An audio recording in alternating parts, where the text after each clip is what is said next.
right, all right. Ah! Blast! Now's better than later. Must it always be more killing? You dare!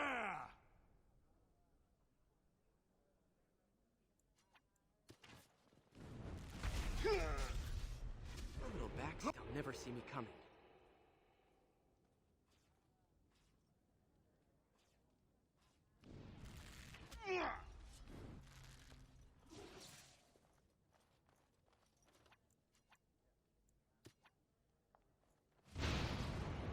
What's going on YouTube? Chopseller here, and welcome to my Apollo Archer build in Dragon Age Origins, specifically for Nightmare difficulty. Now, Apollo, he is a Greek god of archery, and it's even stated in legend that he would use plague-tipped arrows to take down some of his enemies. So without a doubt, he was a master-class archer with a lot of tricks up his sleeve. So that's why this build is also just going to try to emulate that to the best of our ability. Now, as always, I'm going to review my attributes. I'll review my gear, so my weapon, armor, and accessories. I'll review my skill line that actually I've been using for this build just to give us a little bit more utility, which has been a lot of fun. And then followed up, I'm just going to go ahead and review all of the talents that I take, including my sustained abilities that you see I currently have on too, which just further increase the effectiveness of this build. So, without further ado, let's just go ahead and talk about my attributes first. Now, as a rogue, you definitely want to focus on dexterity and cunning, but the only other one that I would really focus on is willpower. I say that because we definitely want to make sure that we have enough gas in the tank after we have all of our sustained abilities on, so we can still pump out some activated abilities. So, dexterity, that's the one that I focused on first. As you can see from the description, it increases the attack score in range combat by 1 for every single point that's purchased. It also increases your defense by 1 for every single point purchased. I pumped a lot of points into dex. I got it up to 53 base with 10 passive bonuses to it. I just feel like that's important because we do, for twofold. We want to have a higher attack rating in addition to we want to have a higher defense, making us harder to hit. And the other stat that I would focus on beyond dexterity is cunning. Cunning is vital for a rogue just for the sake of armor penetration. As you can see at the bottom, it contributes to armor penetration. Now I got it up to 41 and I have a +5 bonus to it. Armor penetration is very important because later in the game you're going to experience and fight a lot of armored enemies of higher especially on the higher difficulties. Their armor ratings are going to be a lot higher. So the more armor penetration you have, it's going to negate their armor rating, allowing you to deal more damage instead of you essentially just barely. You're going to pull off minimal damage if you just completely negate cunning. So that's why I tried to focus on both. I mean, I did pump a little bit more points into dex just because of the two benefits that I was stating earlier. And then in terms of willpower, I only got it up to 18, and I'm getting a +11 bonus to it. Just because, like I said, I wanted to make sure at least I have a decent stamina pool, so I had enough gas left in the tank after my sustained abilities are on, so I can still do some damage, just beyond auto attacking. Because that's, let's face it, friends, that's sometimes just not fun. Now, moving over to my equipment, I am using Farsong, as well as I do equip different types of arrows, just because I want to get a little bit more damage output in my auto attack. So I use fire arrows, arrow of filth, and ice arrows. So ice arrows gives you +2 cold damage, arrow of filth gives you +3 nature damage, and then obviously fire arrow gives you +2 fire damage. I ultimately decided to use Farsong, so I get +2 damage, I get rapid aim as a passive, and that essentially is just going to make your auto attack faster. So we will be using auto attacks just in between our different activated abilities, which is going to increase our damage per second just because of how fast we're going to auto attack. +3% range critical chance, which is good, +10 attack, and +10% critical damage bonus. The last 2 points there, +10 attack and +10% critical damage bonus, that's really why I decided to use Farsong. One, I mean, I definitely wanted to have a higher attack rating, so I want to make sure I can actually land a hit. But also the +10% critical damage bonus. A lot of the activated abilities that I like to use, as long as they land, they're an automatic critical hit.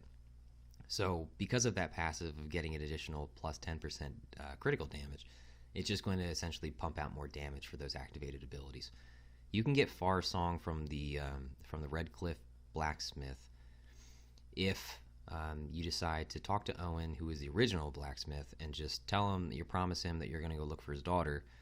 Once you actually complete the Red Cliff Castle part of that quest, and then when you have to move on to looking for the Sacred Urn of Ashes, or the Urn of Sacred Ash, excuse me, when you have to go look for that, just don't find his daughter in the castle, return to Owen, and then go ahead and tell him that, I'm sorry, I just didn't find your daughter.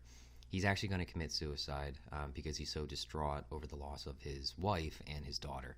So the new blacksmith will actually sell this, and I believe it's about 120 gold. Now, in terms of the armor, I fell in love with the ancient elven armor. My character is he's an elf from the Dalish origin, so I just felt like that fit this type of theme pretty well. But the set itself, it's pretty decent. The helmet is plus 25% spirit resistance. The gloves gives you plus 2 armor and plus 4 spell resistance. The chest plate gives you plus 2 dex, plus 2 armor, plus 10% spirit resistance. And then the boots just give you plus 1 constitution. So overall, I mean, like individually, the set, it's okay. But when you're using the whole set, it does give you plus 5 defense, which is pretty good. Especially as an archer or just like any kind of ranged character, you do want to have a higher defense in case you're attacked in melee combat. Now, it's important to note, I do have 2 other pieces of gear here that I do like to swap out. I picked up the Quicksilver Arming Cap just because it gives us plus 2 cunning, so it's going to help us with more armor penetration. And then when I completed the Trial of the Crows, which is like an assassination kind of quest line, I was rewarded with a Red Jenny Seekers. And I used this, I'll swap this out because of the bonus I get, plus 15% critical damage bonus. So when I put this on, I get an extra 15% damage bonus when I do land a critical hit, which is awesome. I mean, this can really spike up a lot of your damage. So I do like to put these on in between, but for the most part, I do like to rock out the Ancient Elven set. Now, in terms of the accessories, just like all my other builds, I'm using Andrel's Blessing, plus 2 to all attributes, plus 20% nature resistance, and then also getting the plus 2 stamina regen in combat, and the plus 10 physical resistance. Just overall, good belt. I use a spell ward just to give me more willpower. I definitely need that, just because I want to make sure I do have some stamina left so I can pop out a lot of the activated abilities. 10% chance to dodge attacks, and then chance to avoid missile attacks. Just going to help with our defense. So that's another reason why I decided to use this. I'm using Key to the City, again, plus 2 to all attributes, and then plus 4% spell resistance. Now, this is where I'm not quite sure if some of you are going to have this. This is from the Stone Prisoner DLC, where Shale. I got the Harvest Festival ring. It's plus 2 strength, plus 2 dex, and plus 4 attack. It's pretty good. Definitely the dex and the attack is what we're going to be focusing on more so. But in case you don't have that, or that piece of DLC, I decided to go ahead and I used the Dusk ring just because it gives me plus 3 cunning at the cost of losing 1 strength. Because we're an archer, we don't have to focus on strength really at all beyond just having enough of it to wear the armor set that we are. And the more cunning is just going to help us with our armor penetration and our attack damage. And I'll explain that when I get to my talents. But moving on to the skills, I mean, I did pick up Master Coercion. That's definitely a good one to have, especially with a lot of cunning. The survival line has been a staple of my newer builds because you get a bonus to nature and physical resistance, as well as you'll be able to pick out enemies on the map, so see when you're actually going to be running into an encounter rather than running in blind. And then the new line that I actually just made use of was, when you start out as a rogue, you start with poison making. So I figured, why not go ahead and pick up improved poison making, because I wanted to be able to throw grenades just as part of my utility for this build, because there will be times that sometimes I won't have enough stamina to actually pull out an activated ability, and I don't just want to auto attack, so I have used bombs and like throwing those grenades at my enemies. Now, combat training, definitely max this out. You're going to need this definitely for the archer abilities, and then I only picked up 1 for combat tactics. So moving over to talents, I mean, as a rogue, you start with dirty fighting. I have used this. I think it's definitely useful, especially when an enemy will come into like melee range on you. I just use this as a stun. I don't use these two, below the belt and deadly strike. but I definitely I put points into these so I can get into lethality. So lethality is going now, when you have this passive, it's going to allow you to use cunning to affect your attack damage instead of using strength to do so. So because we're an archer, we won't make any kind of use for strength as it is. So when you pick up lethality, you can now use your cunning stat to increase your combat damage. It's just good to help us pump out more. And then I went ahead and picked up evasion just in the off chance that I am rushed by a melee enemy. This passive is going to give you a 1 in 5 chance of evading a physical attack, including being stunned or knocked down. So it's just going to help me with survivability. I went ahead and picked up all the stealth lines. So the main important point to note in this is that if a rogue initiates combat while stealth, the first strike is an automatic critical hit or backstab. So when I read that, I definitely wanted to max it all out so that way you could use stealth during combat. So that's why I maxed it all the way out, so that way we have no problem getting into stealth when we're in combat. The only exception of this would be like going against one of the dragons or the archdemon. So that's the only time that this really is not even incorporated into my rotation. But there are times where I'll purposely go into stealth when I'm in combat, and I'll do an auto attack just because I may not have enough stamina for one of my activated abilities, and I'll pull off a crit. So it's definitely useful. It also, you can use items when you're in stealth when you pick up the second line or second point in the line, excuse me. And it's just a good way for to kind of escape when you're in a bad situation. Now, in terms of specializations, I went for a bard just because of the sustained ability, Song of Courage. Now, this, Song of Valor is okay. It helps with mana and stamina regeneration, but that's not really what we're looking for. Song of Courage, it's going to grant the whole party and yourself a bonus to attack, the damage, and critical chance. So the size of the bonus that you can get is going to be affected by your cunning. So that's also another reason why we wanted to pump up some points into cunning. And you can have these stack. So right now I'm also running with Leliana, and she has this on. So it's also going to be like basically 2 times the benefit to having this on. Now, it may seem weird that I went with Duelist. I picked this up because when you have this sustained on, you're going to get a bonus to attack. Now, I wasn't really... I didn't want to pick a specialization and then not put any points into it. So the Assassin, I couldn't justify picking that up because you have to be close enough to at least use like the Mark of Death. I believe that's what the first ability is. And I'm not too concerned about getting crits, just normal crits, just because my activated abilities will be, and I'm also going to use stealth. So that's kind of why I decided to use Duelist. Eventually I will get up to the third, the passive for keen defense, but at least the first sustained is just going to give you a bonus to your attack, which I just want to make sure that I'm not going to have any problems missing an enemy. I don't put any points into the dual weapon line. And then for archery, I went ahead and completely maxed this out. I would recommend really that you first focus on Master Archer, just because it's going to improve all of the activated and sustained abilities within the Archer line. It's definitely a go-to. Okay, make sure you get this. I don't use any of the sustained abilities within the Archer line just because they do slow down your attack. Like aim, it slows down your attack, or attack speed, excuse me, but it does give you a bonus to your attack, damage, and armor penetration and crit chance. But to me, it's just not worth it unless you're just going to immediately put like aim on and then do an activated ability, because that won't slow down at all. But it's really going to hamper your damage per second. So the only activated abilities that I really do use, pinning shot's good. It helps trap an enemy in place as long as it passes. Crippling shot, I like to use this one a lot more compared to scattering shot, just because if this connects, it's going to reduce your target's attack and defense. So I would value that attack and defense over just defense compared to shattering shot. Now, critical shot is a good one. If it connects, it's an automatic critical hit. And then Arrow of Slaying. This is my favorite ability. Oh my gosh, I've been able to pull out some really high numbers with this. I don't really worry about giving my mages in my party mana clash anymore to take out those, pesky mages. I can just go ahead and use this, and I've been able to one-shot majority of the mages I've fought in my time playing as this build.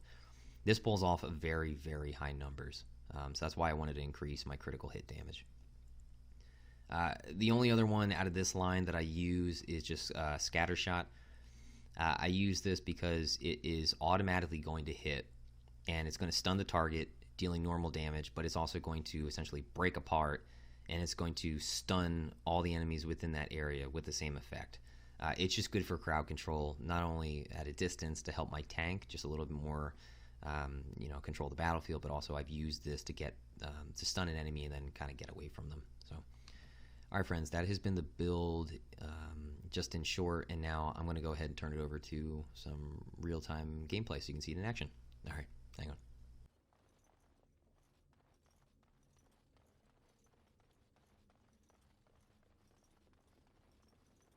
Of course. We must.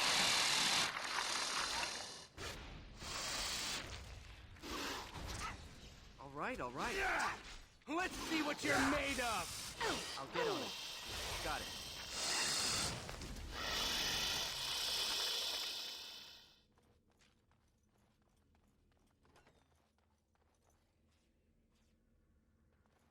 They'll never see me coming. Now's better than later. Can I get you a ladder so you can get off my back? I tried to be merciful. Must have victory.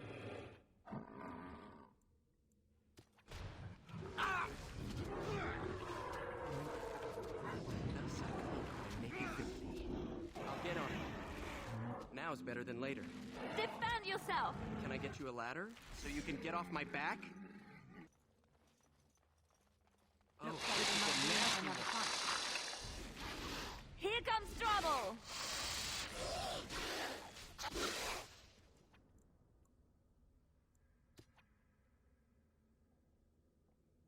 I'll get on it.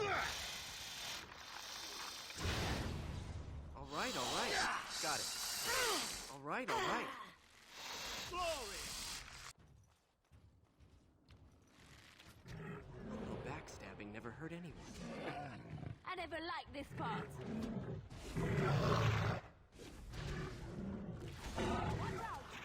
Yeah! Yeah! Got it. Yeah! And thus I cloak my naked villainy. Now's better than later. A little backstabbing never hurt anyone.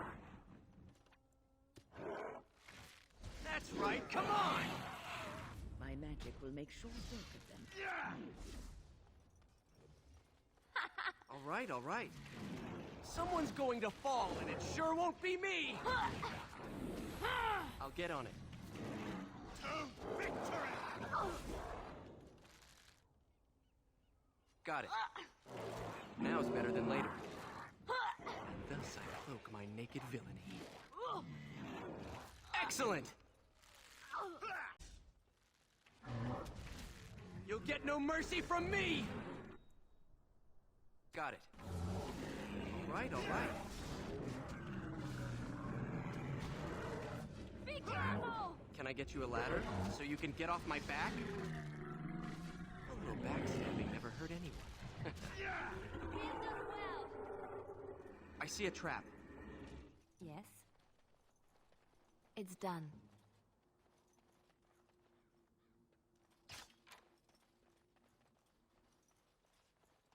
I can't do that.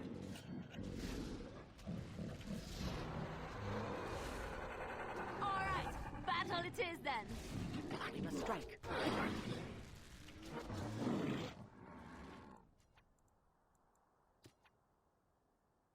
I'll get on it. Make a preserve us.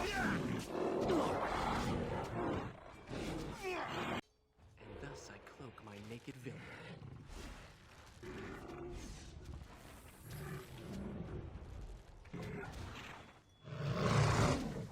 My magic will make sure. Enough. All right, all right. Now's better than later.